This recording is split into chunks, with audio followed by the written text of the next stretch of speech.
السلام علیکم ورحمۃ اللہ وبرکاتہ۔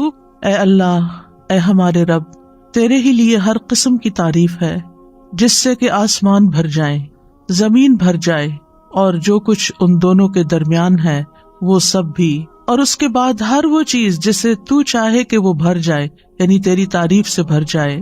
اے وہ ذات جو تعریف اور بزرگی کے لائق ہے، جو تو عطا فرمائے اسے کوئی روکنے والا نہیں، اور جو تو روک دے اسے کوئی دینے والا نہیں، اور کسی صاحب حیثیت کو اس کی حیثیت تیرے ہاں کوئی فائدہ نہیں دے سکتی۔ اللہ سبحانہ تعالیٰ کی حمد و ثنا کے ساتھ دعا کا آغاز کرنا چاہیے، اور اللہ سبحانہ تعالیٰ کی کتنی حمد کرے، اتنی حمد کہ جس کو نہ گنا جا سکتا ہو اور نہ شمار کیا جا سکتا ہو۔ اللہ سبحانہ تعالیٰ ہی حمد کا، ثنا کا، تسبیح کا، تعریف کا، ذکر کا، بزرگی اور عظمت کا مستحق ہے۔ اور ثنا کا مطلب ہوتا ہے خوبصورتی کے ساتھ کسی کی تعریف کرنا، مدح کرنا، کسی کو خوبصورتی کے ساتھ متصف کرنا، اس کے اچھے اوصاف بیان کرنا۔ اور مجد کہتے ہیں عظمت اور انتہا درجے کا شرف۔ تو اللہ سبحانہ تعالی جب کسی کو انعام دینے کا، کچھ عطیہ دینے کا ارادہ کر لیتا ہے تو اس کی مہربانی اور اس کے فضل اور اس کے رحمت کو کوئی روک نہیں سکتا، اور اگر وہ کسی سے اپنی نعمتیں روک لے تو پھر کوئی اور دے نہیں سکتا۔ ما یفتح اللہ للناس من رحمت فلا ممسک لها وما یمسک فلا مرسل له من بعدہ۔ اللہ جو رحمت لوگوں کے لیے کھول دے تو اسے کوئی بند کرنے والا نہیں، اور جس کو وہ بند کر دے تو اس کے بعد اسے کوئی بھیجنے والا نہیں۔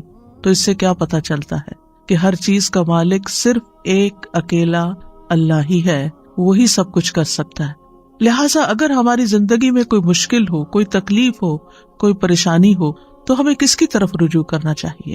سب سے پہلے کس کی یاد آنی چاہیے؟ سب سے پہلے کس کا ذکر کرنا چاہیے؟ ایک اللہ کا، کیونکہ سارے مسائل کا حل صرف اور صرف اسی کے پاس ہے۔ ہم عام طور پر دنیا میں جو ریسورسفل پرسنز ہوتے ہیں ان کی طرف رجوع کرتے ہیں۔ مثلاً اگر کسی کے پاس زیادہ دولت ہے، یا کسی کے پاس زیادہ علم ہے، یا کوئی نیکی یا تقوی ہے، تو ہم سمجھتے ہیں کہ یہ ہمارے مسائل حل کر دیں گے، حالانکہ ان میں سے کسی کے پاس کوئی بھی ایسی سخت نہیں کہ وہ کسی کے مسائل حل کر سکے۔ کسی کا ریسورسفل ہونا کسی کو فائدہ نہیں دے سکتا، بعض اوقات خود اس کو بھی فائدہ نہیں دیتا، بلکہ جب تک اللہ کی مرضی نہ ہو انسان اپنے ہی قوتوں سے بھی فائدہ نہیں اٹھا سکتا۔ آپ نے دیکھا ہوگا کتنے ہی ذہین لوگ ہوتے ہیں لیکن اپنی ذہانت کو ضائع کر دیتے ہیں، کتنے ہی علم والے ہوتے ہیں جو اپنے علم پر عمل نہیں کرتے، اپنے علم کو ضائع کر دیتے ہیں۔ کتنے ہی دولت مند ایسے ہوتے ہیں کہ جو اپنی بیماریوں کی وجہ سے، اپنی تکلیفوں کی وجہ سے اپنی دولت سے کوئی فائدہ نہیں اٹھا سکتے، نہ وہ مرضی کا کھا سکتے ہیں، نہ مرضی کا پہن سکتے ہیں، اور نہ مرضی سے کہیں جا سکتے ہیں، حالانکہ بے شمار دولت ان کے پاس ہوتی ہے لیکن وہ اس سے فائدہ نہیں اٹھا سکتے، کیونکہ جب تک اللہ کی مرضی نہ ہو، جب تک اللہ کی رضا نہ ہو، اللہ کی طرف سے اذن نہ ہو، کوئی کچھ بھی نہیں کر سکتا۔ آج ہم انشاءاللہ توحید پر رہنے اور شرک سے بچنے کی دعائیں سیکھیں گے، کیونکہ سب سے پہلا حق اللہ سبحانہ تعالیٰ کا حق ہے، اور سب سے پہلے جو چیز ہمیں آنی چاہیے، جو چیز ہمیں سیکھنی چاہیے وہ ہے توحید، اور اس کے لیے ہمیں دعائیں بھی کرنی چاہیے۔ ہم دیکھتے ہیں کہ ابراہیم علیہ السلام اور اسماعیل علیہ السلام دونوں نے جب کعبۃ اللہ کی تعمیر کر لی تو اس کے بعد جو دعا کی وہ کیا تھی؟ اے ہمارے رب، اور ہمیں اپنے لیے فرما بردار بنا، اور ہماری اولاد میں سے بھی ایک امت اپنے لیے فرما بردار بنا، اور ہمارے عبادت کے طریقے ہمیں دکھا، اور ہماری توبہ قبول فرما، بے شک تو ہی بہت توبہ قبول کرنے والا، نہایت رحم کرنے والا ہے۔ اسی طرح ابراہیم علیہ السلام نے خاص طور پر دعا کی کہ اے ہمارے رب، اس شہر کو امن والا بنا دے، اور مجھے اور میرے بیٹوں کو اس سے بچا لے کہ ہم بتوں کی عبادت کریں۔ انہوں نے اس چیز کا دعویٰ نہیں کیا کہ میں نے یہ گھر اللہ کی عبادت کے لیے بنایا، شرک اور شرک والوں کو چھوڑ کر آیا ہوں اور یہاں یہ گھر آباد کیا ہے، اب تو ہم شرک سے محفوظ ہو گئے، اور اب میں بھی اور میری اولاد بھی اپنے بل بوتے پہ ہم اب شرک نہیں۔ انہوں نے اپنے آپ پر بھی اعتماد نہیں کیا۔ انہوں نے یہ نہیں کہا چونکہ میں تو شرک سے بچنے کے لیے آگ میں بھی کود پڑا تو مجھ پہ شرک کہاں اثر کر سکتا ہے، نہیں، جب تک اللہ سبحانہ تعالیٰ نہیں بچاتا تو کوئی بھی نہیں بچ سکتا. لا حول ولا قوت الا باللہ. لہٰذا انہوں نے دعا کی کہ اللہ مجھے بھی بچا لے اور میرے بچوں کو بھی بچا لے کہ ہم بتوں کی عبادت کریں. یونس علیہ السلام جب مچھلی کے پیٹ میں گئے تو اس وقت انہوں نے کیا دعا کی؟ لا الہ الا انت سبحانک انی کنت من الظالمین. اللہ سبحانہ تعالیٰ کی توحید کا ذکر سب سے پہلے کیا، کیونکہ لا الہ الا اللہ سب سے افضل کلمہ ہے. لا الہ الا اللہ نجات کی کنجی ہے، جنت کی کنجی ہے. جس طرح نماز کی کنجی طہارت ہے، حج کی مفتاح یا حج کی کنجی جو ہے وہ احرام ہے، تو اسی طرح جنت میں جانے کے لیے لا الہ الا اللہ چاہیے. یہ سب سے افضل کلام ہے، اور اس لا الہ الا اللہ کا سیکھنا ہر ایک پر واجب ہے. یونس علیہ السلام نے کہا لا الہ الا انت سبحانک انی کنت من الظالمین، کہ تیرے سوا کوئی الہ نہیں، تو پاک ہے، بے شک میں ہی ظالموں میں سے ہوں. اور پھر وہ کلمہ جو تمام انبیاء نے حج کے موقع پر عرفہ میں پڑھا، وہ سب سے بہترین کلمہ جس کو قرار دیا گیا وہ ہے لا الہ الا اللہ وحدہ لا شریک لہ لہ الملک ولہ الحمد وہو علی کل شیء قدیر. کہ اللہ کے سوا کوئی معبود نہیں، وہ اکیلا ہے، ساری بادشاہت اسی کی ہے اور ساری تعریف بھی اسی کی ہے، اور وہ ہر چیز پر قادر ہے. جہاں ہمیں اپنی توحید کو خالص کرنے کے لیے ان کلمات کا ذکر کرنا چاہیے، وہاں دوسری طرف کفر اور شرک اور نفاق سے بچنے کی دعائیں بھی کرنی چاہیے. اللہم انی اعوذ بک من الکفر والفقر، اللہم انی اعوذ بک من عذاب القبر، لا الہ الا انت. اے اللہ میں کفر سے اور فقر سے تیری پناہ میں آتا ہوں. اے اللہ میں عذاب قبر سے تیری پناہ میں آتا ہوں، تیرے سوا کوئی معبود نہیں. اللہ اللہ ربی لا اشرک بہ شیئا، اللہ ہی میرا رب ہے، میں اس کے ساتھ کسی چیز کو شریک نہیں کرتا. اور پھر اللہم انی اعوذ بک ان اشرک بک وانا اعلم واستغفرک لما لا اعلم. اے اللہ میں تیری پناہ میں آتا ہوں اس بات سے کہ میں جان بوجھ کر تیرے ساتھ کسی کو شریک کروں، اور جو میں نہیں جانتا ہوں اس کے لیے تجھ سے مغفرت طلب کرتا ہوں. اور اسی طرح اللہم لک اسلمت وبک آمنت وعلیک توکلت وإلیک انبت وبک خاصمت. اللہم انی اعوذ بعزتک لا الہ الا انت ان تضلنی، انت الحی الذی لا یموت والجن والانس یموتون. اے اللہ میں نے تیری فرما برداری کی، میں تجھ پر ایمان لایا، تجھ پر توکل کیا، تیری طرف رجوع کیا، تیری ہی مدد سے لڑا. اے اللہ میں تیری عزت کے ذریعے اس بات سے پناہ مانگتا ہوں کہ تو مجھے گمراہ کرے. یعنی اللہ سبحانہ تعالیٰ کی توحید کا اقرار کرتے کرتے دعا کیا مانگی کہ تو مجھے گمراہ نہ کرنا، کیونکہ ہدایت تو صرف اللہ کے ہاتھ میں ہے. تیرے سوا کوئی معبود نہیں، تو زندہ ہے جس کو کبھی موت نہیں آئے گی، اور جن و انس سب کے سب مر جائیں گے. تو یہاں پر آپ دیکھیے کہ ایک طرف ہمیں توحید خالص حاصل کرنے کی دعائیں کرنی ہے اور اس کا اقرار کرنا ہے اور اظہار کرنا ہے. اگر آپ کو یاد ہو جو دعا کے میں نے ابتدائی لیکچرز دیے تھے تو اس میں نے دعا کی 3 قسمیں بتائی تھی، اور اس میں سب سے پہلی قسم دعا کی کیا تھی؟ توحید کا اقرار، لا الہ الا اللہ.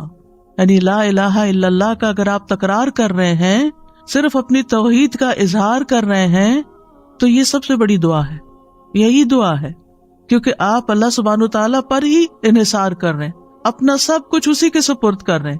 انسان دعا کب کرتا ہے؟ جب اس کی کوئی ضرورت ہوتی ہے، جب اس کو کوئی پریشانی ہوتی ہے، جب اس پر کوئی غم ہوتا ہے، جب وہ کسی بیماری کا شکار ہو جاتا ہے، جب اس کو کوئی مالی معاملات پیش آ رہے ہوتے ہیں جو مشکل ہو جاتے ہیں. تو ایسے اوقات میں ہم اللہ سے دعا کرتے ہیں. کیوں کرتے ہیں؟ کہ اللہ تعالیٰ اس مشکل کو دور کر سکتا ہے. اور جب ہم صرف اللہ تعالیٰ کی توحید بیان کرتے ہیں کہ اور کوئی الہ ہے ہی نہیں، اور کوئی مددگار ہی نہیں، اور کوئی کارساز ہی نہیں، اور کوئی دکھ دور کرنے والا ہی نہیں، اور کوئی مشکل سے نکالنے والا ہی نہیں، تو دراصل ہم اس بات کا اقرار کر رہے ہوتے ہیں. اور رنج و غم سے نکلنے کی دعا کیا بتائی گئی؟ اللہ اللہ ربی لا اشرک بہ شیئا. اس میں مانگا تو کچھ نہیں، صرف ہم یہ کہہ رہے ہیں کہ اللہ میرا رب ہے اور میں اس کے ساتھ کسی کو بھی شریک نہیں کرتا. اپنی توحید کو خالص کر رہے ہیں، کیونکہ آپ اس بات کا زبان حال سے اقرار کر رہے ہیں کہ آپ کی یہ بے بسی، لاچارگی، تکلیف، پریشانی صرف ایک اللہ ہی دور کر سکتا ہے. اور جتنا جتنا زیادہ آپ اپنی توحید کو خالص کرتے چلے جاتے ہیں اتنا ہی آپ اللہ کو راضی کرتے چلے جاتے ہیں، کیونکہ اللہ سبحانہ تعالیٰ کو سب سے زیادہ جو چیز ناراض کرتی ہے وہ شرک ہے۔ شرک کیا ہے؟ ظلم عظیم ہے۔ اللہ سبحانہ تعالیٰ سب چیزیں معاف کر دے گا لیکن شرک کو معاف نہیں کرے گا۔ تو پھر جب ہم لا الہ الا اللہ لا الہ الا اللہ لا الہ الا اللہ پڑھتے چلے جاتے تو دراصل کس چیز کی نفی کر رہے ہوتے ہیں؟ شرک کی نفی کر رہے ہوتے ہیں، کیونکہ اس میں ایک طرف لا الہ ہے کہ کوئی بھی الہ نہیں، میرے نزدیک کوئی بھی بڑا نہیں تجھ سے، کوئی بھی معبود نہیں، کوئی بھی عبادت کے لائق نہیں، کوئی بھی حاجت روا نہیں، کوئی بھی مشکل کشا نہیں، الا اللہ سوائے اللہ کے۔ ہر خیر کی کنجیاں اللہ ہی کے پاس ہیں، میں اسی کی طرف رجوع کرتا ہوں، اسی سے مدد طلب کرتا ہوں، وہی میرا اصل مددگار ہے۔ اور جتنا زیادہ دل کے ساتھ آپ اس کلمے کو پڑھیں گے اور پکاریں گے اور اپنی تکلیف میں آپ کچھ بھی نہیں کہتے سوائے اس کے کہ لا الہ الا اللہ لا الہ الا اللہ، بیمار ہیں، دکھی ہیں، اور اس کے کہنے میں آپ دیکھیں اگر آپ کا منہ نہیں کھلتا تھا تب بھی آپ کی زبان اس کلمے کو ادا کر سکتی، یعنی آپ کو اسے بولنے کے لیے نہ اپنے ہونٹ ہلانے پڑتے نہ اپنے حلق کو تکلیف دینی پڑ، کچھ بھی نہیں، لا الہ الا اللہ لا الہ الا اللہ۔ اور آپ دیکھیں اگر آپ پریشان ہو، دکھ میں ہو، غم میں ہو، مسائل میں گھرے ہوئے ہو اور آپ کو کچھ سمجھ نہ آ رہی ہو تو بس صرف اتنا پڑھنا شروع کر دیں، لا الہ الا اللہ، اور شرک سے بیزاری کا اظہار شروع کر دیں، تو آپ دیکھیں گے کہ جو ہی آپ اپنی توحید کو خالص کریں گے آپ کے مسائل حل ہونا شروع ہو جائیں گے، کیونکہ آپ نے اپنا پورا توکل، اپنا بھروسہ، اپنا اعتماد اللہ پہ ظاہر کر دیا، اپنے سارے معاملات اللہ کے سپرد کر دیے، وہ سیدھا کرنے والا ہے۔ ہم سمجھتے کہ ہم مسائل کو حل کر سکتے ہیں، ہم الجھے ہوئے دھاگے سلجھا سکتے ہیں، نہیں، صرف اللہ ہی کر سکتا ہے، اور اس کے لیے علم ہونا بھی ضروری ہے، اس پر ایمان اور اعتماد ہونا بھی ضروری ہے، اس پر یقین ہونا ضروری ہے، اور اس کا پھر زبان سے اظہار اور اقرار بھی ضروری ہے۔ تو توحید یہی ہے کہ انسان اپنی صرف زبان سے نہیں اپنے حال سے بھی صرف ایک اللہ کا اقرار کرے۔ اللہ سبحانہ وتعالیٰ نے ہمیں پیدا ہی اس لیے کیا ہے، وَمَا خَلَقْتُ الْجِنَّ وَالْإِنسَ إِلَّا لِيَعْبُدُونَ، کہ میں نے جنوں انسانوں کو نہیں پیدا کیا مگر اس لیے کہ وہ میری عبادت کریں، یعنی اللہ کے بن جائیں، یعنی سب سے زیادہ محبت بھی اس سے کریں، سب سے زیادہ تعظیم بھی اسی کی، سب سے زیادہ حق اسی کا، ہر چیز پر اسی کو ترجیح دینے والے ہوں۔ رسول اللہ صلی اللہ علیہ وسلم نے فرمایا ایمان کی 70 یا 60 سے اوپر کچھ شاخیں ہیں جن میں سب سے افضل لا الہ الا اللہ کہنا ہے، اور جب لا الہ الا اللہ انسان کہتا ہے تو ہر چیز کی نفی کر دیتا ہے، چاہے وہ انسان ہو، چاہے وہ جن ہو، چاہے وہ فرشتے ہوں، چاہے وہ حیوانات ہوں، چاہے وہ نباتات ہوں، چاہے وہ پہاڑ اور جمادات ہوں، کوئی بھی، سب کی نفی، ان میں سے کوئی ایک بھی معبود نہیں، کیونکہ جن قوموں نے شرک کیا انہوں نے کبھی انسانوں کو اپنا الہ بنا لیا، جیسے فرعون نے کہا تھا انا ربکم الاعلی، میں تمہارا سب سے بڑا رب ہوں، یہ تکبر کی انتہا ہے۔ تو لوگوں نے اس کو کیا مانا ہوا تھا، وہ کہتا ہے کیا تم میرے علاوہ کسی الہ کو جانتے ہو، میں ہی تمہارا الہ ہوں، تو لوگوں نے بھی اس کو الہ مان لیا۔ تو بہت سے جو قوموں نے شرک کیا انہوں نے انسانوں کو واقعی اپنا معبود بنا لیا، اور ان کے آگے وہ جھکے بھی۔ بدھا کو کیا سمجھتے ہیں لوگ، عیسیٰ علیہ السلام کو کیا بنا لیا، اللہ کے بیٹے کے علاوہ الہ بھی بنا دیا۔ تو نیک لوگوں کو لوگوں نے اپنا الہ بنا لیا۔ مسلمانوں کے اندر بھی آپ دیکھیں کہ کسی درجے میں بزرگوں کی، نیک لوگوں کی، تقوی والوں کی ایک خاص ایسی عقیدت ہوتی ہے جو انہیں نعوذ باللہ اللہ کے مقام یا اس کے برابر کر دیتی ہے کہ یہی ہمارے سب کچھ ہے، یہی ہمیں سب کچھ دیں گے، انہی کی وجہ سے ہی سب کچھ ہے۔ یہی تو شرک ہے۔ اللہ سبحانہ تعالیٰ کو کسی کی ضرورت ہے؟ کسی کی بھی ضرورت نہیں ہے۔ کوئی ساری زندگی بھی سجدے میں پڑا رہے تو اللہ کا حق ادا نہیں کر سکتا، ایک نعمت کا حق ادا نہیں کر سکتا۔ کہاں یہ کہ وہ یہ سمجھے کہ میں چھوٹی موٹی ٹوٹی پوٹی عبادت کر کے کچھ بن گیا ہوں اور اب لوگوں کے مسائل کا حل میرے ہاتھ میں ہے، کسی کے ہاتھ میں نہیں ہے۔ تو صرف اور صرف ایک اللہ ہی ہے جو سب کچھ کرتا ہے۔ پھر آپ دیکھیں اہل عرب نے فرشتوں کو اللہ کے بیٹیاں بنا کے ان کی پوجا شروع کر دی تھی، ان کے بت بنا کے رکھ لیے تھے، اور وہ سمجھتے تھے کہ یہ ہماری مشکلات آسان کرتی ہیں اور یہ ہمارے فائدے کی ہے۔ وہ ان کے نام کی نظر نیاز کرتے، ان کے نام کے چڑھاوے چڑھاتے، ان کے نام پہ جانور ذبح کرتے، بہت کچھ ان کی طرف سے کرتے۔ تو لا الہ الا اللہ، کوئی فرشتے بھی نہیں۔ پھر لوگوں نے جنوں کو بھی الہ بنا لیا۔ سورۃ الجن میں اس کا ذکر ملتا ہے کہ وہ ان سے ڈرتے تھے، ان سے خوف کھاتے تھے، اور جب سفر کرتے اور رات کو کہیں پڑاؤ کرنا ہوتا، کسی وادی میں ٹھہرتے تو کہتے ہم اس وادی کے جن کی پناہ طلب کرتے ہیں کہ وہ ہمیں ہر طرح کے شر سے بچائے، یعنی یہاں جو کیڑے مکوڑے ہیں یا اور کوئی دشمن ہے ان سب کے شر سے ہمیں یہ جنوں کا سردار بچا لے. نعوذ باللہ، یہ بھی بہت بڑا شرک ہے. پھر اسی طرح کچھ لوگوں نے پتھروں کے بت بنا لیے، ان کو پوچھتے، کچھ نے درختوں کو بت بنا لیے. اور اب تو آپ دیکھیے کہ کروڑوں کی تعداد میں ہے، جس چیز سے انسان ڈرے، آگ سے ڈرے، پانی سے ڈرے، ان سب چیزوں کو اپنا الہ بنا لیا. اسلام ایک واحد ایسا دین ہے کہ جس میں سب سے زیادہ جس چیز کی امپورٹنس ہے اور جس کے بغیر کوئی مسلمان ہی نہیں ہوتا، وہ ہے یہ کلمہ لا الہ الا اللہ، کہ ہم ہر ایک کی نفی کرتے ہیں، سب کو نگیٹ کرتے ہیں اور صرف اللہ سبحانہ تعالیٰ کو ہی اپنا الہ اور معبود سمجھتے ہیں. اور پھر توحید کا جو لفظ ہے یہ وحد یوحد سے ہے، جس کا معنی ہوتا ہے کسی چیز کو ایک بنانا. اسی سے اللہ تعالیٰ کی صفات ہیں الواحد الاحد. اور پھر اللہ تعالیٰ کو ایک ماننا اس کی ذات میں، اس کی صفات میں، یعنی اس کی ذات میں بھی کوئی شریک نہیں اور اس کی صفات میں بھی کوئی شریک نہیں، اس کی الوہیت میں یعنی اس کے الہ ہونے میں، اس کی ربوبیت میں رب ہونے میں، اس کے تمام اسماء و صفات میں وہ یکتا ہے. لیس کمثلہ شیء، کوئی چیز اس جیسی نہیں. وہو السمیع البصیر. امام ابن قیم توحید کی تعریف یوں بیان کرتے ہیں، توحید صرف بندے کے اس اقرار کو نہیں کہتے کہ اللہ کے سوا کوئی خالق نہیں، اور یہ کہ اللہ ہر چیز کا رب اور اس کا بادشاہ ہے، جیسا کہ بتوں کی پرستش کرنے والے اس کا اقرار کرتے ہیں لیکن پھر بھی وہ مشرک ہیں. یعنی اللہ کو ایک ماننا اس معنی میں کہ وہی خالق ہے، وہی مالک اور رب ہے، بادشاہ ہے، لیکن ساتھ یہ دیویاں بھی ہیں، تو یہ بھی شرک ہو جاتا ہے. یعنی کچھ لوگ اللہ تعالیٰ کی کچھ صفات میں اس کو ایک مانتے ہیں اور باقی میں دوسروں کو بھی شریک کر دیتے ہیں. وہ کہتے ہیں، اور بڑی خوبصورت تعریف ہے یہ توحید کی اور ہمیں سمجھنی چاہیے اچھی طرح، کہ توحید اللہ کی محبت، اس کے سامنے جھک جانے، اس کے دروازے پر عاجزی اور انکساری کرنے، اس کی اطاعت میں کمال فرما برداری کرنے، اس کی عبادت میں کمال اخلاص اختیار کرنے، اور اپنے تمام اقوال اور افعال میں اس کے بلند چہرے اور رضا کا ارادہ کرنے پر مشتمل ہے. اسی کے لیے روک لینے، اسی کے لیے عطا کرنے، اسی کے لیے محبت کرنے اور اسی کے لیے نفرت کرنے پر مشتمل ہے. یہ ہے توحید. یعنی توحید میں صرف اتنا کافی نہیں کہ ہم کہیں کہ ہم پتھروں کے بتوں کو یا انسان اور جنات اور ان کو نہیں مانتے، بلکہ اس کے ساتھ ساتھ یعنی محبت بھی سب سے بڑھ کر اللہ سے، والذین آمنوا اشد حبا للہ. سجدہ بھی صرف اسی کے لیے، کسی اور کے لیے نہیں، کسی اور کے آگے نہیں جھکنا. عاجزی اور انکساری کی انتہا صرف اسی کے لیے. اطاعت میں کمال فرما برداری اسی کی. عبادت میں اخلاص اسی کے لیے. اور پھر ہم جو باتیں کریں، اقوال افعال، ہمارے جو بھی کام ہیں، صرف اللہ کو راضی اور خوش کرنے کے لیے کریں. اس کا مقصد یہ نہ ہو کہ لوگ ہم سے خوش ہو جائیں، لوگ ہم سے راضی ہو جائیں تاکہ وہ ہمیں کچھ فائدے پہنچا سکے. یعنی لوگوں کی خوشامد کرنا، لوگوں کی تعریف اس لیے کرنا تاکہ ان سے ہمیں کچھ بینیفٹس مل جائیں.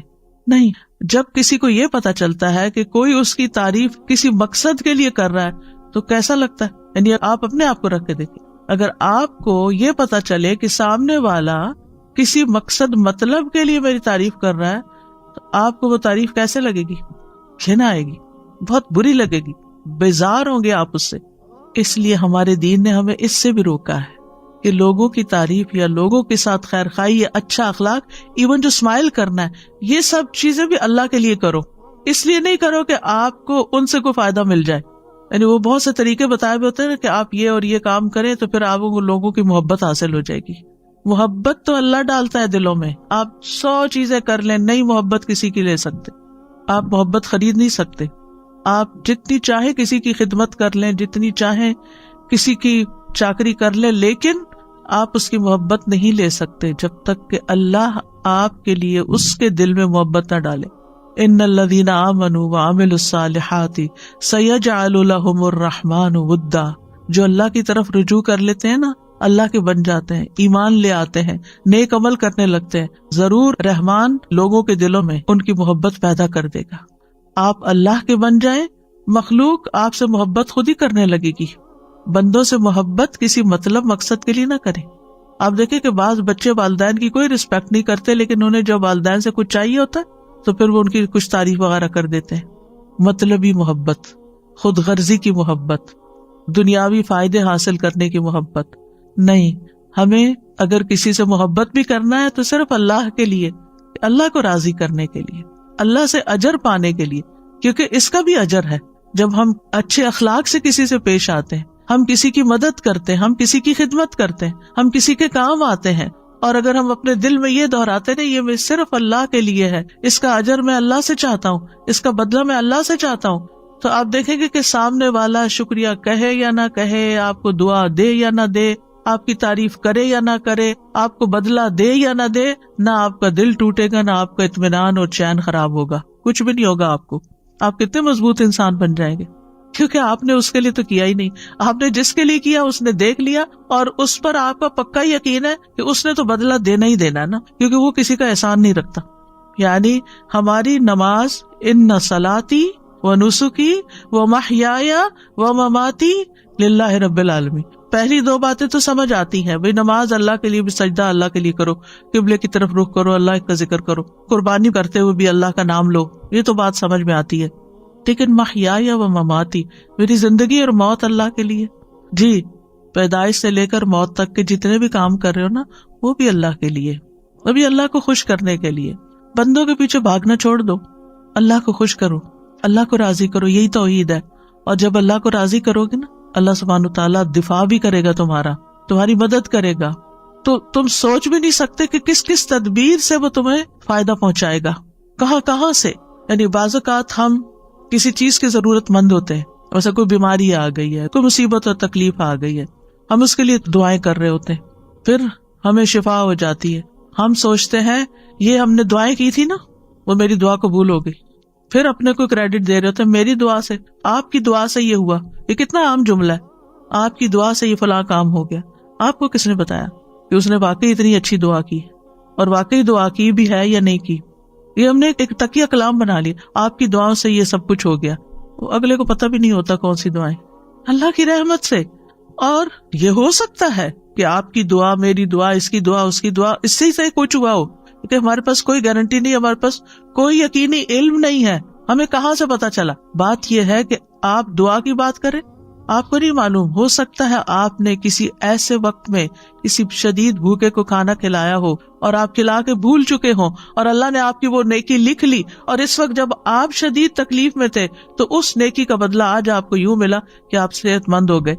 اللہ تعالیٰ جس طریقے سے مدد کرتا ہے بندوں کی، وہ آپ اپنی طرف سے خانوں میں مت بانٹے، اللہ نے یہ کر دیا، اللہ تعالیٰ یہ کر.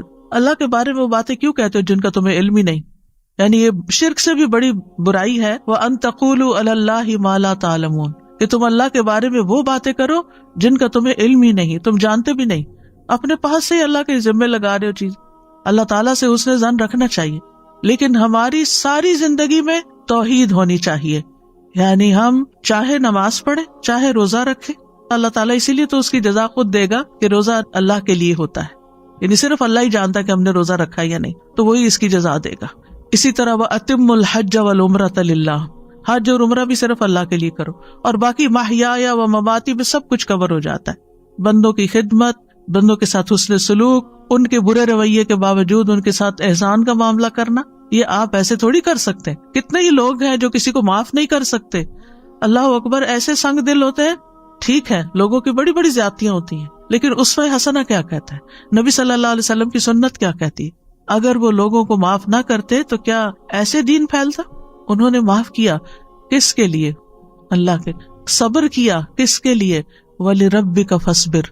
جب ہم کہتے ہیں نا صبر نہیں ہوتا، نہیں، اگر آپ اللہ کی خاطر کریں گے تو وہ صبر بھی ہو جائے گا، اللہ کی خاطر کریں گے تو شکر بھی ہو جائے گا، اللہ کی خاطر کریں گے ہر بڑے سے بڑا، مشکل سے مشکل کام اللہ کے لیے آپ کر سکتے ہیں، کیونکہ آپ کہتے ہیں میں اللہ کے لیے کر رہا ہوں. ہم بندوں کے سامنے سٹبن ہو جاتے ہیں، ضدی ہو جاتے ہیں، ان کے ساتھ مقابلے پہ اتر آتے ہیں کیونکہ انہوں نے ہمارے ساتھ یہ کیا تو ہم ان کو ایسے مزہ چکائیں گے، یہ ساری چیزیں. لیکن اللہ سبحانہ وتعالیٰ کے ساتھ ہمارا معاملہ عاجزی اور انکساری کا، ہم اللہ کی خاطر ٹوٹ سکتے ہیں. اللہ کی خاطر اگر ہماری کوئی عزت نہیں کرتا تو ہم اس کو برداشت کر سکتے ہیں، کیونکہ عزت تو ساری اللہ کے لیے ہے. تو عزو من تشاء و تذل من تشاء، تو جسے چاہتا ہے عزت دیتا ہے، تو جسے چاہتا ہے ذلت دیتا ہے. بیدک الخیر انک علی کل شیء قدیر. تو اس لیے چھوٹے سے چھوٹا کام، کسی سے سلام کرنا، ہاتھ ملانا، اسمائل کرنا، گلے لگانا، کسی کی کو مدد کرنا، خدمت کرنا، کسی کے کام آنا، کسی کو کوئی مشورہ دینا، کسی کا غم بانٹ لینا، کسی وحشت زدہ دل کو انس فراہم کرنا، کسی کے سوال کا جواب دے دینا، کسی کو کوئی مشورہ دے کے اس کی مدد کر دینا، کسی کی کوئی مالی مدد کر دینا، کسی کو کھلا دینا، پلا دینا، کچھ بھی ہو صرف اللہ کے لیے. محیایا و مماتی، شروع سے لے کے آخر صرف اللہ کے لیے. انما نطعمکم لوجہ اللہ لا نرید منکم جزاء ولا شکورا. ہمیں آپ سے بدلہ بھی نہیں چاہیے اس کے عوض، اور شکریہ بھی نہیں چاہیے. بات ہی ختم ہو گئی، کتنے جھنجٹ ختم ہو گئے. کیونکہ ہم اسی ششو پنج میں پڑے رہتے ہیں، فلاں نے ہمارے ساتھ یہ احسان کیا تو اب ہمیں کیا کر. لوگ احسان کو بھی ایک بوجھ لے کے بیٹھ جاتے ہیں، اور زندگی میں لوگوں کو ہی پلیز کرتے کرتے زندگی بیت جاتی ہے. اگر ہر شخص کے اندر یہ توحید آ جائے، یہ اخلاص آ جائے کہ جو کرنا ہے اللہ کے لیے کرنا ہے، اور اس کا صلہ اور اس کا بدلہ اور اس کا اجر اللہ سے توقع رکھنی ہے، تو آپ جب اللہ کے لیے سب کچھ کریں گے تو آپ کے نیک اعمال میں تیزی آ جائے گی، کیونکہ آپ بہت سارے بوجھ سے نکل جائیں گے. اللہ تعالیٰ سے کنیکشن ہو جائے گا، آپ کو پرواہ نہیں رہے گی لوگوں کی کہ لوگ آپ سے خوش ہیں یا ناراض ہیں. آپ نہیں ناراض کریں گے ان کو، لیکن اگر آپ کے احسان کے باوجود وہ ماننے کو ہی نہیں تیار، معاملہ اللہ پہ چھوڑ دینا. اچھا، بعض وقت یہ ہوتا ہے ہم سمجھتے ہیں اس کا معاملہ میرے ساتھ ہے، یہ میری وجہ سے ایسے ہو رہا ہے، میری کوئی غلطی ہے تو اس کا موڈ آف ہے، یا یہ میری وجہ سے یہ سب خرابی کر رہا ہے. آپ کو نہیں پتا اللہ نے اس کو کسی اور طرح سزا دی ہوئی ہے کہ وہ اپنے ٹارچر سے نہیں نکل پاتا، کہ کسی کو معاف نہیں کر سکتا یا نارمل انسان کی طرح زندگی نہیں بسر کر سکتا. وہ پتہ نہیں اپنے کس گناہ میں پکڑا ہوا ہے، اور آپ سارا کچھ اپنے اوپر لیے رہ رہے ہیں. آپ کیوں اپنے اوپر لے رہے ہیں سارا بوجھ؟ آپ اللہ کی طرف رجوع کریں، اللہ کی طرف منہ پھیر لیں، اس کی طرف توجہ کر لیں، اور لوگوں کو سمجھانے کے بعد ان کے حال پر چھوڑ دیں. وہ جانے اور ان کا رب جانے وہ کیا کرتے ہیں اور کیا نہیں. آپ رسپانسیبل نہیں. اگر آپ نے کسی کا دل نہیں دکھایا، آپ نے کسی کے ساتھ ظلم اور زیادتی نہیں کی، آپ نے اپنے فرائض پورے کر دیے، آپ نے اپنی ذمہ داریاں نبھا دی، پھر اس کے بعد کوئی اس کو ایکنالج کرتا ہے یا نہیں، ایکسپٹ کرتا ہے یا نہیں، اس کی پرواہ نہیں ہونی چاہیے. اس سے اوپر اٹھ جانا چاہیے. جتنا اس سے باہر نکلیں گے نا، اتنی توحید خالص ہوگی. توحید جو ہے یہ غموں سے نجات دلانے والی ہے، مشکلات سے بچانے والی ہے. تو توحید کا مطلب یہ نہیں کہ اللہ کو صرف خالق و مالک سمجھ کر بس چھوڑ دیا جائے، وہ خالق ہے وہ مالک نہیں. زندگی کے ہر لمحے میں اللہ کے ساتھ تعلق، ہر چیز اللہ کے لیے، ساری فرما برداری اسی کی، ہر قول ہر فعل اس کی رضا کی خاطر، اسی کے لیے روک لینا، کیونکہ بعض اوقات روکنا بھی پڑتا ہے کسی چیز کو، اور اسی کے لیے دینا کسی کو، اسی کے لیے محبت اور اسی کے لیے نفرت. توحید کے جو کچھ اور نام رکھے گئے ہیں نا، کتابوں میں ملتے ہیں، اس لیے ان کی تھوڑی سی وضاحت کر دیتی ہوں کہ ذرا مشکل ٹرمز ہوتی ہیں تو مطلب کیا ہے ان کا. ایک ہوتی ہے توحید الوہیت. الوہیت کا لفظ الہ سے نکلا ہے. اس کا مطلب یہ ہوتا ہے کہ اللہ کی ایسی عبادت کی جائے جس میں محبت اور تعظیم ہو. ولہ کا مطلب ہوتا ہے یعنی کسی سے محبت کرنا نا، تو محبت اور تعظیم کے ساتھ عبادت کی جائے. اس کا نام توحید عبودیت بھی رکھا گیا ہے کہ وہ انسان ان چیزوں کو ادا کر کے اللہ کی عبادت کرتا ہے جس کا اللہ نے حکم دیا ہے، اور ان چیزوں سے بچنے کے ساتھ اللہ کی عبادت کرتا ہے جن سے اللہ نے منع کیا ہے. اسی طرح توحید طلب، توحید ارادہ بھی اس کا نام رکھا گیا ہے. توحید قصد، قصد کا مطلب ہوتا ہے ارادہ، کیونکہ بندہ صرف اللہ سبحانہ تعالیٰ کے چہرے کو ہی چاہتا ہے، اسی کا قصد کرتا ہے، دین کو اللہ کے لیے خالص کرتے ہوئے اس کی عبادت کرتا ہے. تو ایک ہے توحید الوہیت، دوسری ہے توحید ربوبیت. یہ ماننا کہ اللہ ہی خالق مالک مدبر ہے، رازق ہے، زندہ کرنے والا ہے، موت دینے والا ہے، یہ سارے معنی اس میں آ جاتے ہیں. اور تیسری ہے توحید اسماء و صفات، کہ جس میں اللہ تعالیٰ کے نام اور اللہ تعالیٰ کی صفات میں کسی اور کو اس کا شریک نہ کرنا. یاد رکھیے تمام انبیاء کی بنیادی دعوت توحید ہی رہی ہے. سورۃ الاعراف کو اگر پڑھیں تو اس میں آپ دیکھیں نوح علیہ السلام کا ذکر آتا ہے، حضرت ہود کا ذکر آتا ہے، حضرت صالح کا ذکر آتا ہے، حضرت شعیب کا ذکر آتا ہے.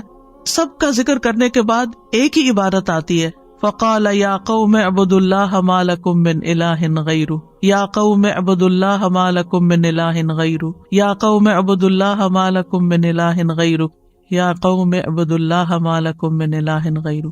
ہر پیغمبر نے آ کے ایک ہی جملہ دہرایا کہ لوگو اللہ کی عبادت کرو جس کے سوا تمہارا کوئی الہ نہیں. تمہارا کوئی معبود نہیں. نبی صلی اللہ علیہ وسلم نے اپنی تبلیغ کا آغاز کس سے کیا تھا؟ لا الہ الا اللہ سے کیا تھا. یا ایھا الناس قولوا لا الہ الا اللہ تفلحوا، اے لوگو لا الہ الا اللہ کہو فلاح پا جاؤ گے. لا الہ الا اللہ دراصل انسان کو ہر چیز کی غلامی سے، سلیوری سے نجات دلا کے صرف اللہ کا بناتا ہے. یعنی جب آپ بندوں سے خوف کھاتے رہتے ہیں نا تو آپ بندوں کے غلام ہوتے ہیں. جب آپ کسی بندے سے اتنی محبت کرتے ہیں جیسے اللہ سے کرنی چاہیے تو آپ اس کے غلام بن جاتے ہیں. اس کی خوشی میں آپ کی خوشی ہے، اس کی ناراضگی میں آپ کی ناراضگی ہے. یہ غلامی نہیں تو اور کیا ہے؟ تو توحید جو ہے یہ انسان کو غلامی سے نجات دیتی ہے، لوگوں کے بوجھ اور لوگوں کی جو آپ کے اوپر دباؤ ہے اس سے نجات دیتی ہے آپ کو. کیونکہ کوئی آپ کو ڈراتا ہے کہ اگر آپ نے یہ کیا تو آپ کو گھر سے نکال دیں گے. کوئی آپ کو ڈراتا ہے اگر آپ نے یہ کیا تو جاب سے نکال دیں گے. کوئی ڈراتا ہے کہ اگر آپ نے یہ کیا تو آپ کا سودا یہ پڑا کا پڑا رہ جائے گا، ہم خریدیں گے ہی نہیں. مختلف طرح کی دھمکیاں. جب انسان یہ سمجھتا ہے میرا رازق تو اللہ ہے. ہم نے دیکھا ہوگا کہ بعض خواتین ایسی ہوتی ہیں کہ جو ایک ٹاکسک ریلیشن شپ میں ہوتی، صبح شام کا ٹارچر ہوتا ہے ان کی زندگی میں. ایک تو نارمل ریلیشن شپ ہوتا ہے نا، ایک دن اچھا گزرا، دوسرے دن تھوڑا کام خراب ہو گیا، ایک دن خوش ہے ایک دن ناخوش. یہ دن اور رات تو ہر ازدواجی زندگی میں آتے ہیں. یہ ہو ہی نہیں سکتا کہ آپ ہر روز خوش ہی ہو، اور یہ بھی نہیں ہوتا کہ ہر وقت پریشانی ہو. لیکن کچھ ریلیشن شپ ایسے ہو جاتے ہیں کہ جن میں خوشی نام کی کوئی چیز ہی نہیں ہوتی. اچھا، اس ریلیشن شپ سے چھٹکارا کیوں نہیں حاصل کرتے؟ کہ پھر کہاں جائیں گے؟ آپ سورۃ الطلاق پڑھ کے دیکھیے اللہ تعالیٰ کیا حال بتاتے ہیں.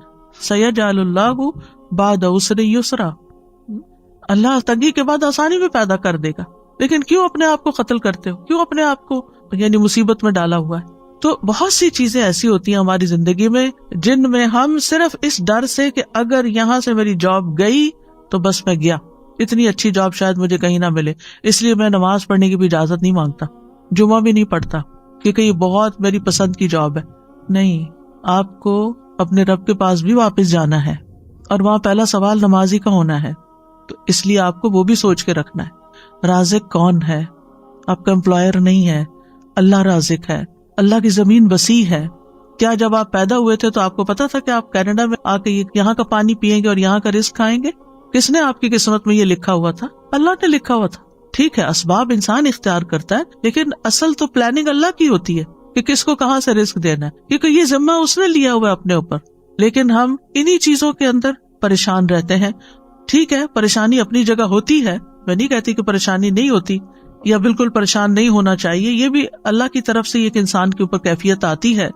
لیکن مقصد یہ ہے کہ انسان کسی بھی دنیاوی نقصان سے بچنے کے لیے اللہ کی عبادت اور اللہ کے ساتھ تعلق کو قربان نہ کرے. اپنی عبادت اور اپنی اطاعت اور اپنی فرمانبرداری اور اپنے خلوص اور اپنی وفاداری کا ثبوت دے کہ اللہ تو ہی میرا سب کچھ ہے. اسلام کی پہلی بنیاد ہی توحید ہے. اگر توحید نہیں، کسی نے لا الہ الا اللہ نہیں پڑھا، وہ نماز بھی پڑھا، وہ روزے بھی رکھا ہے. آپ نے دیکھا ہوگا کچھ نان مسلمز اپنے کولیگز کے ساتھ مل کے ان کو خوش کرنے کے لیے وہ بھی روزے رکھنے لگ جاتے ہیں. آپ کو تو پورے روزے کا ثواب مل گیا، لیکن ان کو کچھ بھی نہیں ملا اس بھوک پیاس سے، کیونکہ وہ اللہ کے لیے نہیں تھا، وہ فرینڈ کے لیے تھا. تو ان کو بتانا چاہیے کہ یہ اللہ کے لیے کر لو، صرف ایک اللہ کے لیے لا الہ الا اللہ پڑھ لو. کتنا زبردست موقع ہے یہ دعویٰ دینے کا. یعنی اس وقت رمضان کا مہینہ بابرکت مہینہ ہونے کے اعتبار سے ایک ایسی فضا پیش کرتا ہے. کل ہی مجھے کسی نے میسج کیا کہ ان کی بچی پبلک اسکول میں پڑھتی ہے، ابھی شاید گریڈ 1 میں ہے، اور انہوں نے جا کے تو کلاس میں سارے بچوں کو بتایا کہ ہمارا دین کیا ہے اور ہم روزے کیوں رکھتے ہیں، اور مریم گھر میں کیا کرتی ہے، اور وہ پریئر میٹ لے کر گئے اور کدھر منہ کر کے نماز پڑھتے ہیں اور نماز میں کیا کہتے ہیں. اور اس بہانے ساری کی ساری توحید کی اور ساری دین کی پوری دعوت پیش کرتی ہے. انہوں نے کہا ہمارا دین کیا ہے. اب باقی تو دل میں اللہ ہی ڈالتا ہے نا. لیکن ایک ماں اگر اپنے گریڈ 1 کے بچے کے لیے اسکول میں جا کر اس کے کلاس والے اس کو یہ ساری چیز بتا سکتی ہے کہ ہم کون ہیں اور کیا کرتے ہیں، تو میرے خیال ہے ہر ماں بتا سکتی ہے. لیکن پھر اس کے لیے سیکھنا پڑتا ہے نا، اس کے لیے کریج بھی چاہیے، اس کے لیے یہ شوق بھی چاہیے، اس کے لیے اللہ سے محبت چاہیے کہ اللہ تو میرا رب ہے، چاہتی ہوں کہ سب تجھے ہی رب مانے، اور اس کے لیے وہ ہر طریقہ اختیار کرتا ہے. تو کیا ہمارا فرض نہیں بنتا کہ ہم اس مہینے میں جس میں سب کو پتا ہے کہ مسلم اس وقت فاسٹ کر رہے ہیں، اس میں ان کو بتائے کہ یہ فاسٹنگ کیا ہے اور یہ کیوں کرتے ہیں اور یہ کہاں سے شروع ہوئی اور اس سے حاصل کیا ہوتا ہے. کیونکہ عام طور پر فاسٹنگ آپ دیکھیں نیٹ پہ جائیں، آپ کو فاسٹنگ کے بہت فائدے ملیں گے، اور سبھی کسی نہ کسی طرح کی فاسٹنگ کرتے ہیں، لیکن وہ اسلامی فاسٹ سے بالکل الگ۔ ہمارے فاسٹ کا مقصد ہے تقوی حاصل کرنا، اور وہاں ہے صحت حاصل کرنا۔ صحت تو جھونگے میں مل ہی جاتی ہے، لیکن اصل گول جو ہے وہ بہت ہائر ہے، اور وہ ہے تقوی کا حصول۔ تو قرآن مجید میں بھی آپ دیکھیں کہ ہر آیت کے اندر کسی نہ کسی شکل میں توحید موجود ہے، اور قرآن کی بھی سب سے پہلی تعلیم جو ہے وہ توحید ہی ہے۔ اور نہ صرف یہ کہ زندگی کی ابتدا میں بچے کو سب سے پہلے لا الہ الا اللہ سکھانا چاہیے، بلکہ ہمارا آخری کلام بھی کیا ہونا چاہیے؟ لا الہ الا اللہ، محیای و مماتی للہ رب العالمین۔ حدیث میں آتا ہے جس کی آخری بات لا الہ الا اللہ ہو وہ جنت میں داخل ہوگا، کیونکہ جنت کی کنجی ہے، یہ جنت اسی سے کھلے گی۔ اور اگر سارے کام کوئی کرتا ہے لیکن لا الہ الا اللہ نہیں پڑھتا تو اس کے کوئی بھی عمل قبول نہیں۔ اب اس توحید کے کچھ تقاضے ہیں، وہ تقاضے کیا ہیں؟ سب سے پہلے یہ کہ اللہ کو پہچانے کہ وہ ہے کون جس کو ہم اپنا معبود بنائے ہوئے۔ سورۃ محمد میں آتا ہے فَعْلَمْ أَنَّهُ لَا إِلَٰهَ إِلَّا اللَّهُ، بس تم جان لو کہ اللہ کے سوا کوئی الہ نہیں، یعنی جان لو، علم حاصل کرو۔ تو یاد رکھیے توحید کا علم حاصل کرنا ہر انسان پر فرض عین ہے، ہر ایک پر، خواہ کوئی بھی ہو، مرد ہو، عورت ہو، بچے ہو، بوڑھے ہو، جوان ہو، ہر رنگ نسل، سب کے لیے یہ علم حاصل کرنا فرض ہے۔ وہ طلب العلم فریضۃ، وہ کون سا علم ہے جس کا سیکھنا فرض ہے؟ وہ توحید کا علم ہے، عبادات کا علم ہے۔ اور یہ کیا ہے؟ اللہ کے ایک الہ ہونے پر پورا یقین رکھنا، پھر اسی کے فرما بردار بن جانا۔ وَأَنِيبُوا إِلَىٰ رَبِّكُمْ وَأَسْلِمُوا لَهُ، اپنے رب کی طرف رجوع کرو اور اس کے فرما بردار بن جاؤ، اس کے لیے مسلمان بن جاؤ۔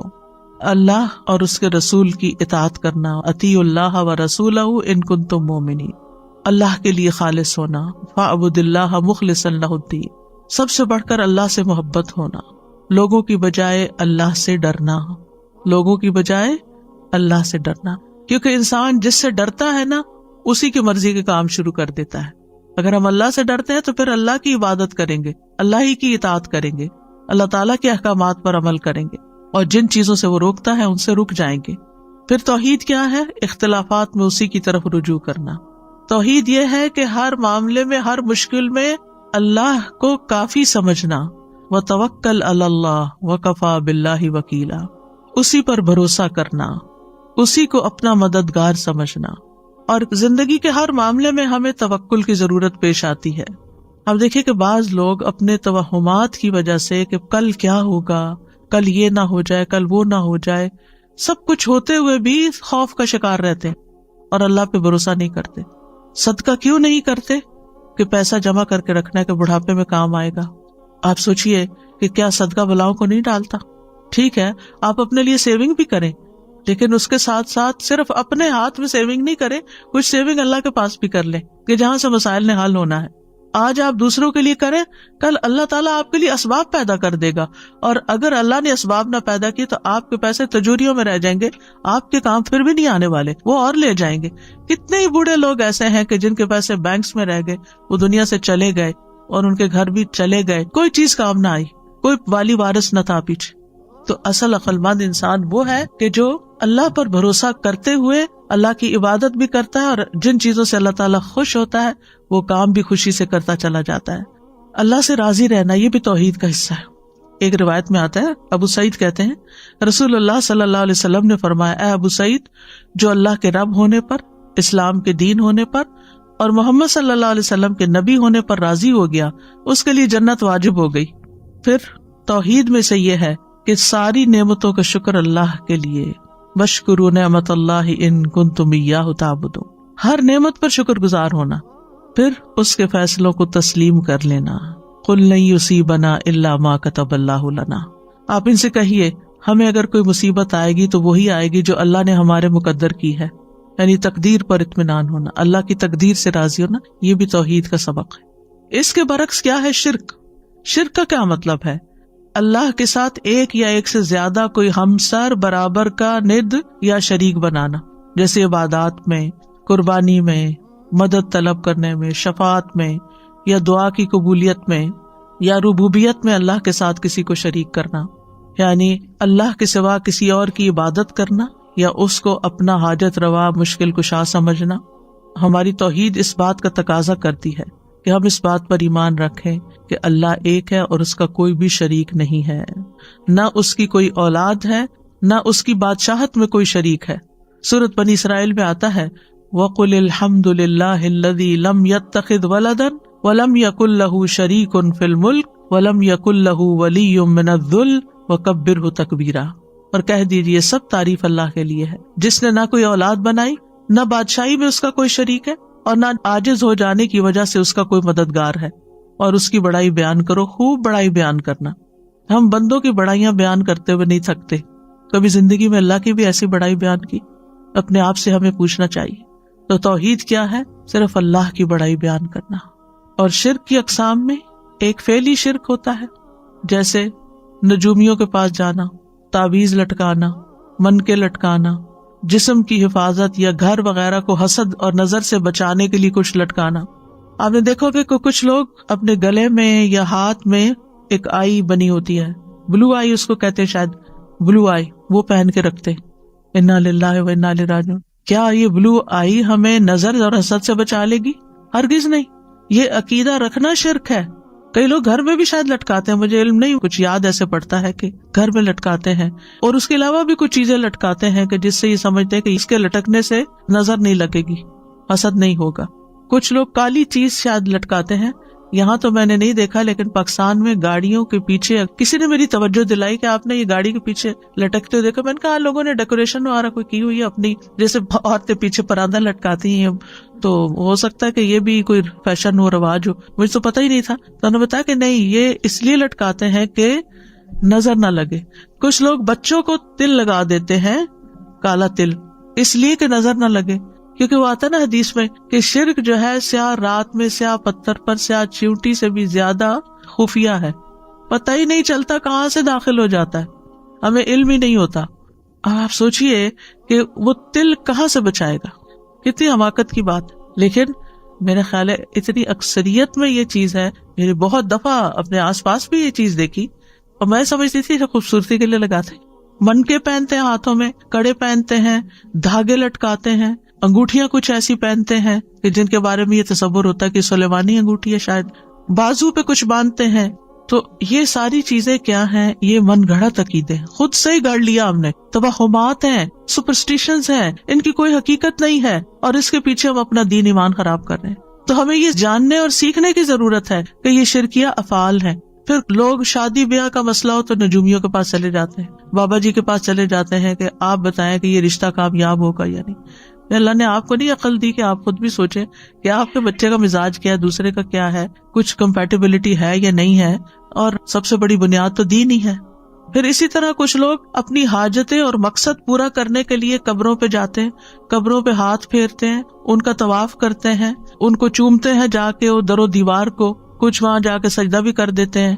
یہ بھی شرک ہے. پھر اسی طرح کچھ قولی شرک ہوتے ہیں، یعنی کہ زبان سے شرکیہ الفاظ، یعنی غیر اللہ کی قسم کھانا، تمہارے سر کی قسم، تمہارے باپ کی قسم، کعبہ کی قسم، زندگی کی قسم، تمہارے والدین کی قسم. یہ بھی شرکیہ الفاظ ہیں. اللہ کے سوا کسی اور کی قسم نہیں کھائی جا سکتی. کعبہ کی بجائے رب الکعبہ کہیں. قرآن کی قسم اگر اس کو مخلوق سمجھ کے مان رہے ہیں. پھر اسی طرح یہ ہے کہ اگر یہ تعظیم کا عقیدہ رکھتا ہو انسان کہ یہ ساری چیزیں جو ہیں ان کی بہت عظمت ہے، یہ بہت سیکرڈ ہے، ان کو سیکرڈ سمجھے، یہ شرک اکبر بن جاتا ہے. یعنی یہ من کے اور یہ ساری چیزیں سیکرڈ نہیں ہے. پھر اسی طرح یہ کہنا کہ اگر اللہ اور فلاں نہ ہوتا تو یہ کام نہ ہوتا. اللہ اور فلاں، اللہ کے ساتھ اور کو ملا دیا، شرک ہو گیا. آپ نے اللہ کے ساتھ اور کو شریک کر لی، اور کہاں سے آ گیا؟ آپ یوں کہہ سکتے ہیں کہ سارا فضل اللہ کا ہے، اللہ نے وسیلہ بنایا، اللہ نے آپ کو وسیلہ بنا دیا. طاقت اللہ کی ہے، اس نے سبب، کیونکہ سبب اختیار کرنا شرک نہیں ہے، تو اللہ نے کسی کو سبب بنا دیا. اسی طرح جو اللہ چاہے اور آپ چاہیں، نو وے، شرک ہے. جو اللہ چاہے، ما شاء اللہ کان. یہ تھوڑی کہتے ہیں ما شاء اللہ و ما شئت وہ ہو جائے گا، نہیں، جو اللہ چاہے گا بس وہ ہوگا. تو اس طرح اللہ سبحانہ وتعالی اور غیر اللہ کے درمیان برابری کرنا جائز نہیں. پھر اسی طرح ریاکاری، دکھاوے کے کام کرنا، لوگوں کو خوش کرنے کے لیے لمبے لمبے سجدے کرنا، لوگوں کو خوش کرنے کے لیے حج عمرے کرنا کہ ان کے سامنے میں بہت نیک پاک کہلواؤں. پھر اسی طرح نحوست پکڑنا، کسی انسان کو منحوس سمجھنا، پرندوں سے نحوست پکڑنا، بلی سے نحوست پکڑنا. الطیرہ تو شرک، کوئی چیز منحوس نہیں ہے. نحوست انسان کے اپنے گلے میں لٹکی ہوئی اپنے گناہوں کی نحوست ہوتی ہے. نفع نقصان صرف اور صرف اللہ ہی کے ہاتھ میں ہے. پھر اسی طرح توحید کے اپوزٹ کفر بھی ہے، یعنی توحید کا انکار کر دینا. چاہے آپ اللہ کا انکار کر دیں یا اللہ سبحانہ تعالیٰ نے جن چیزوں پر ایمان لانے کو کہا ہے، کیونکہ کفر عدم ایمان کو کہتے ہیں. ایمان کا نہ ہونا کفر ہے. میں نہیں مانتا اللہ کو. آج آپ دیکھیں کہ خود مسلمانوں کے اندر کتنے ہی ایسے لوگ پیدا ہو گئے ہیں، یا بچوں میں سے یا پھر ماحول کے اثر سے، کہ نو مور بلیف، یہ کفر ہے. یعنی کسی کو بھی نہ ماننا، اللہ کو بھی نہ ماننا اور کسی کو بھی نہ، جیسے ایتھیسٹ ہوتے ہیں. تو ایمان کی ضد کفر ہے، تقوی کی ضد بھی کفر ہے. وسیق الذین کفروا الی جہنم زمرا وسیق الذین اتقوا الی الجنۃ زمرا. اسی طرح شکر گزاری کا اپوزٹ بھی کفر ہے، اور وہ ناشکری کے معنوں میں ہے. احسان کی ضد بھی کفر ہے، نیک عمل کی ضد بھی کفر ہے. یعنی اس کا 5واں میننگ ہے، یعنی کئی معنی ہیں کفر کے. اور کفر کی 2 بڑی اقسام ہیں، ایک کفر اکبر ہے اور ایک کفر اصغر ہے. بڑا کفر اور چھوٹا کفر. کفر اکبر وہ ہے جو انسان کو ملت سے خارج کر دیتا ہے، وہ مسلم امہ سے ہی نہیں رہتا. اور کفر اصغر وہ ہے جو انسان کو ملت سے خارج نہیں کرتا. کفر اکبر میں انکار اور جھٹلانا آتا ہے، حق سے روگردانی، نفاق یعنی اوپر سے اسلام کا اظہار اور اندر سے انکار، شکوک و شبہات کہ پتہ نہیں اللہ ہے بھی کہ نہیں اور ہم ایسے ہی مان رہے ہیں، پتہ نہیں مرنے کے بعد کوئی جنت دوزخ ہے بھی یا نہیں. یہ شکوک و شبہات ہوتے ہیں، یہ بھی کفر کی طرف لے جاتے ہیں. اور دوسری قسم کا کفر کفر اصغر کہلاتا ہے، جو عملی کفر ہوتا ہے، یعنی زبان سے کہہ دینا لیکن عمل میں کوئی ایسی چیز نہ رکھنا، اللہ کے احکام نہ ماننا، نماز کا انکار، روزے کا انکار، حج کا انکار، ان سب چیزوں کا انکار. تو یاد رکھیے کہ جو لوگ اللہ کی توحید کا اقرار کرتے ہیں ان کے لیے خوشخبریاں ہیں، اور اگر قرآن کھول کر دیکھیں جو اس کا انکار کرتے ہیں ان کے لیے وعیدیں ہیں. جو لوگ توحید اختیار کرتے ہیں اللہ تعالیٰ ان کا مددگار ہو جاتا ہے، اللہ ان کو سیدھے رستے کی طرف ہدایت دیتا ہے. وَإِنَّ اللَّهَ لَهَادِ الَّذِينَ آمَنُوا إِلَىٰ صِرَاطٍ مُسْتَقِيمٍ. انہیں روشنی مل جاتی ہے. اللہ ولی الذین آمنوا یخرجہم من الظلمات الی النور. حیات طیبہ ملتی ہے، پاکیزہ زندگی. من عمل صالحا من ذکر او انثی وہو مؤمن فلنحیینہ حیاتا طیبہ. جو شخص بھی نیک عمل کرے گا، خواہ مرد ہو یا عورت، بشرطے کہ مومن ہو، تو ہم اسے پاکیزہ زندگی بسر کرائیں گے. دنیا اور آخرت میں سامان زندگی ملنے کی بشارت ہے. دنیا اور آخرت میں ثابت قدمی نصیب ہوتی ہے. یثبت اللہ الذین آمنوا بالقول الثابت فی الحیات الدنیا وفی الآخرہ. دنیا اور آخرت میں مکمل امن ملتا ہے. الذین آمنوا ولم یلبسوا ایمانہم بظلم اولئک لہم الامن وہم مہتدون. جو لوگ ایمان لائے اور انہوں نے اپنے ایمان کو بڑے ظلم کے ساتھ نہیں ملایا، یعنی شرک کے ساتھ، یہی لوگ ہیں جن کے لیے امن ہے اور یہی ہدایت پانے والے ہیں. امام ابن قیم کہتے ہیں جس قدر بندے کے دل میں توحید مضبوط ہوتی ہے اتنا ہی اس کا ایمان قوی ہوتا ہے اور اس کا اللہ پر اطمینان، توکل اور یقین بڑھ جاتا ہے.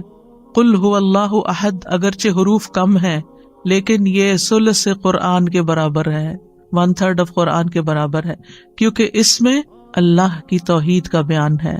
تو اس سے یہ پتہ چلتا ہے کہ توحید والی آیات باقی آیات سے افضل ہیں. اعمال کی قبولیت کا دار و مدار بھی توحید پر ہے، اور ایسے لوگوں کے لیے اللہ کی مدد اور نصرت کا وعدہ ہے.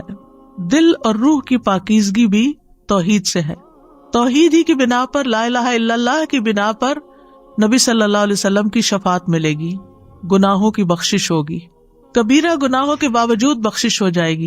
کبیرہ گناہ کیا ہے؟ جیسے چوری ہے، زنا ہے، لیکن اگر کوئی لا الہ الا اللہ پڑھتا ہے انشاءاللہ اگر توبہ کر لی تو معاف ہو جائے گا، اور اگر توبہ نہیں کی اور مر گیا اور سزا ملی تو نبی صلی اللہ علیہ وسلم کی شفاعت اس کے لیے ہوگی. اسی طرح اگر کسی نے شراب نوشی کر لی یا کوئی اور ایسا کام، لیکن توحید پر ہے انسان، لا الہ الا اللہ پڑھتا ہے تو آگ سے نکل آئے گا، اور جنت میں داخلہ تو ہے ہی توحید پر مبنی. پھر شرک کرنے والوں کے لیے وعیدیں ہیں. شرک ظلم عظیم ہے، سب سے بڑا گناہ ہے، اللہ کے نزدیک سب سے زیادہ ناپسندیدہ عمل ہے، ناقابل معافی گناہ ہے. شرک کرنے والوں کے سارے نیک اعمال ضائع ہو جائیں گے. مسند احمد میں آتا ہے جب اللہ عز و جل اولین و آخرین کو اس دن جمع فرمائے گا جس میں کوئی شک و شبہ نہیں، تو ایک منادی آواز لگائے گا، کیا جو شخص کسی عمل میں جو اس نے اللہ تبارک و تعالیٰ کے لیے کیا کسی کو بھی شریک ٹھہراتا ہے، اسے چاہیے کہ اس کا ثواب بھی اللہ سبحانہ و تعالیٰ کے علاوہ کسی اور سے طلب کرے جس کے لیے وہ کیا تھا۔ اللہ تعالیٰ تمام شرکاء کے شرک سے بیزار ہے، یعنی اگر ہم اپنے نیک اعمال کو اللہ کے لیے نہیں کرتے، بندوں سے اجر پانے کے لیے اور بندوں کو خوش کرنے کے لیے کرتے ہیں، تو ان کا بھی قیامت کے دن کوئی اجر نہیں ہوگا۔ کیا کہا جائے گا؟ جن کو خوش کرنے کے لیے کیا تھا انہی سے جا کر اجر لو۔ پھر یہ کہ مشرک کے لیے جنت حرام ہے، اس کا ٹھکانہ ہمیشہ کے لیے جہنم ہے۔ تو اس لیے بہت ضروری ہے کہ توحید کو جاننے کے ساتھ ساتھ شرک کو بھی جانا جائے، کفر کو بھی جانا جائے، اور پھر توحید کے حصول کے لیے دعائیں کی جائیں کہ اللہ ہمیں توحید خالص عطا فرما، اور اس کا اظہار کیا جائے، کثرت سے لا الہ الا اللہ پڑھا جائے، کیونکہ افضل الذکر ہے لا الہ الا اللہ۔ اس کا بھی ایک کارڈ موجود ہے، لا الہ الا اللہ کے جتنے بھی فائدے اور ثواب ہیں وہ سب اس میں لکھے ہوئے ہیں، اردو انگلش دونوں میں موجود ہے، آن لائن بھی آرڈر کر سکتے ہیں اگر کسی کو باہر سے منگوانا ہے۔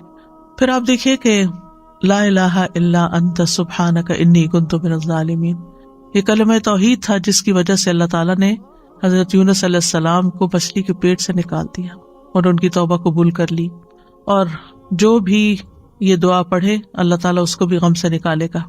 پھر لا الہ الا اللہ وحدہ لا شریک لہ لہ الملک و لہ الحمد وہو علی کل شیء قدیر۔ اس دعا کے بارے میں آتا ہے جو شخص دن میں 100 بار یہ کلمہ پڑھے گا اس کے نامہ اعمال میں 100 نیکیاں لکھی جائیں گی، 100 برائیاں اس سے مٹا دی جائیں گی۔ اس روز دن بھر یہ دعا شیطان سے اس کی حفاظت کرتی رہے گی یہاں تک کہ شام ہو جائے، اور کوئی شخص اس سے بہتر عمل لے کر نہ آئے گا مگر جو اس سے بھی زیادہ یہ کلمہ پڑھ لے، یعنی اس دن کا نامہ اعمال جو ہے سب سے آگے ہوگا، سب سے زیادہ وزنی ہوگا جس نے یہ 100 دفعہ دن میں پڑھا ہوگا۔ اس میں آپ دیکھیے لا الہ الا اللہ وحدہ، اللہ تعالیٰ کی ذات کی توحید کی تاکید ہے، لا شریک لہ اس کے افعال اور صفات میں توحید ہے، لہ الملک اس کی بادشاہت ہے، اور یہاں بادشاہت کو مقدم کیا گیا، اس کے بعد ولہ الحمد اسی کے لیے تعریف، کیونکہ اس کی بادشاہت کی وجہ سے ہم اس کی تعریف کرتے ہیں کہ اصل بادشاہ وہی ہے، وہو علی کل شیء قدیر، تاکہ پڑھنے والے کو یہ یقین ہو جائے کہ اللہ تعالیٰ سارے کام بنا سکتا ہے۔ تو یہ اپنی ذات میں ایک مکمل دعا ہے، ایک طرف اللہ تعالیٰ کی توحید کا اظہار جو اللہ تعالیٰ کو پسند ہے، اور شرک سے انکار، اور پھر اللہ تعالیٰ ہی کی تعریف اور اللہ ہی کی بادشاہت، اور اس کے بعد یا اللہ تو سب کچھ کر سکتا ہے، وَهُوَ عَلَى كُلِّ شَيْءٍ قَدِيرٌ۔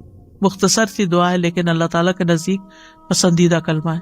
سوتے وقت اس دعا کو پڑھنا چاہیے۔ اگر آپ سوتے وقت کے اذکار، ایک کتاب بھی ہے اور ایپ بھی ہے، اگر اس وقت روز پڑھیں تو حدیث میں آتا ہے جس نے اپنے بستر کی طرف آتے ہوئے یہ کہا لا الہ الا اللہ وحدہ لا شریک لہ لہ الملک و لہ الحمد وہو علی کل شیء قدیر لا حول ولا قوۃ الا باللہ العلی العظیم سبحان اللہ والحمد للہ ولا الہ الا اللہ واللہ اکبر، اس کے لیے اس کے گناہ یا اس کی خطائیں بخش دی جائیں گی اگرچہ وہ سمندر کی جھاگ کے برابر کیوں نہ ہو۔ دن بھر انسان بے شمار جانے انجانے میں بہت کچھ غلط کرتا رہتا ہے، تو ان سب چیزوں کی معافی بھی ہو جائے گی رات کو سوتے وقت۔ پھر رات کو اگر آنکھ کھل جائے تو پھر اس وقت تھوڑے سے تبدیلی کے ساتھ الحمدللہ و سبحان اللہ ولا الہ الا اللہ واللہ اکبر ولا حول ولا قوۃ الا باللہ پڑھ کر اللہم اغفر لی پڑھے۔ شروع میں وہی لا الہ الا اللہ وحدہ ہوگا، اگر یہ پڑھ کے انسان دعا کرے تو دعا قبول ہو جاتی ہے۔ پھر صبح شام 10 مرتبہ یہ کلمہ پڑھنے کے لیے کہا گیا۔ آپ دیکھیں کتنی دفعہ توحید کا اقرار ہو جائے گا۔ حدیث میں آتا ہے کہ صبح شام جس نے فجر کی نماز کے بعد 10 مرتبہ یہ کلمہ پڑھا، اللہ عز و جل اس کے لیے 10 نیکیاں لکھے گا، 10 برائیاں معاف کر دے گا، اس کے 10 درجے بلند کرے گا، اور ان کلمات کا ثواب اسماعیل علیہ السلام کی اولاد میں سے 2 غلام آزاد کرنے کے برابر ہوگا۔ 10 منٹ بھی نہیں لگتے، بہت تھوڑا ٹائم لگتا ہے، 10 دفعہ پڑھا جاتا ہے۔ اور اگر شام کو بھی اسی طرح پڑھے گا تو یہی اجر و ثواب ملے گا، یعنی مغرب کی نماز کے بعد پڑھ لے۔ مغرب کی نماز کے بعد جو پڑھنے والا ہے اس میں تھوڑے سے الفاظ کا فرق ہے، لا الہ الا اللہ وحدہ لا شریک لہ لہ الملک و لہ الحمد یحیی و یمیت وہو علی کل شیء قدیر۔ حدیث میں آتا ہے جو شخص مغرب کے بعد 10 مرتبہ اس کو پڑھے گا، اللہ تعالیٰ اس کی حفاظت کے لیے اسلحہ بردار فرشتے مقرر کر دیں گے جو صبح تک اس کی شیطان سے حفاظت کریں گے۔ کتنی خوبصورت دعا ہے۔ پھر اسی طرح بازار میں داخل ہوتے وقت اگر کوئی پڑھتا ہے لا الہ الا اللہ وحدہ لا شریک لہ لہ الملک ولہ الحمد یحیی ویمیت وہو حی لا یموت بیدہ الخیر وہو علی کل شیء قدیر، تو اللہ تعالیٰ اس کے لیے 10 لاکھ نیکیاں لکھتا ہے، 10 لاکھ گناہ معاف کرتا ہے اور اس کے لیے جنت میں گھر تعمیر کرتا ہے۔ کیا وجہ کہ بازار میں اس کو پڑھنے کا اتنا کیوں ثواب ہے؟ کیونکہ بازار میں اور رونقیں بہت ہوتی ہیں، اللہ کا ذکر بھول جاتا ہے، جو وہاں بھی اللہ کو یاد رکھے تو اس کے لیے پھر بہت بڑا اجر و ثواب ہے۔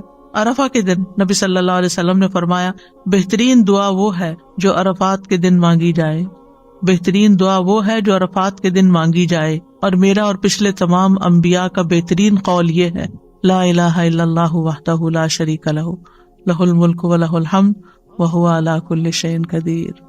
اسی طرح یہ کلمہ اللہم انی اسألک بانی اشہد انک انت اللہ لا الہ الا انت الاحد الصمد الذی لم یلد ولم یولد ولم یکن لہ کفوا احد۔ اس کلمے کو پڑھنے کے بعد بھی یا اس دعا کو پڑھنے کے بعد بھی جو دعا کی جاتی ہے وہ دعا قبول ہو جاتی ہے۔